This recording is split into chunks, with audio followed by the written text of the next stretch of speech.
Hi, I am Shelley Neese with Jerusalem Connection. Jim is going to take a little break from doing truth reports for the moment, and in his place, I am excited to start a new series, a series that I am calling Messianic Light. Each week, I hope to share with you a little commentary from the weekly parashah. As many of you know, we at Jerusalem Connection share a Bible reading portion each week. We follow the Jewish calendar for the weekly Torah portion, and the Messianic calendar we follow for a weekly gospel portion. Jewish tradition holds that 2,500 years ago, Ezra the scribe and Jewish elders created an annual reading schedule, which divided the Torah into 54 sections. The sections are called parashah, that means portion. Following the calendar, it takes 1 year to complete the entire Torah. In fact, last week on October 13th, Jews celebrated Simchat Torah, a celebration for the finish of a whole year of Torah study. So we are jumping into this at the near start of a new parashah cycle. We hope the Bible reading calendar can be a regular part of your devotional life and a communal guide for us as believers. For my part, I'm not a pastor like Jim. I lack the commanding presence of our beloved general, and I don't have limitless knowledge like a trained rabbi.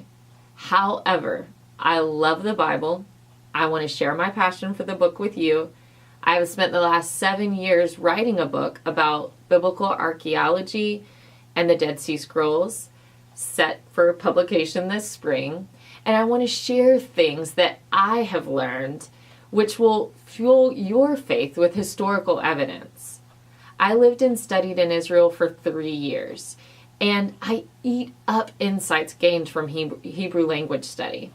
Also, I love rabbinic literature and Jewish oral traditions, and I have gathered little nuggets from both over the years that I think will energize Christians and help us to see the scriptures through a new lens.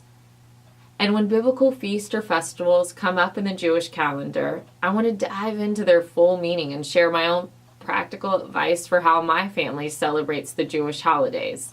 They have been life-giving for our family worship. I realize that for Christians, what I'm saying sounds pretty messianic, and for most Messianics, what I'm saying is old news and might not go far enough. However, I don't go to a Messianic church. I grew up the daughter of a pastor in a Bible church in Louisiana. I've stayed in the Christian church my whole life, and I love the Messianic teachings, and I love the Jewish traditions, and I want to incorporate them into the church's understanding. That is why I'm calling this new series Messianic Light. I hope we can learn and grow together. I encourage your comments and interactions as we start a virtual Bible study. Stay tuned, and next week we will begin with parashah number 4. Read up. It's Genesis chapter 18 verse 1 through Genesis chapter 22 verse 24. The title of that parashah is Vayera, which in Hebrew means, and he appeared. I'll see you next week.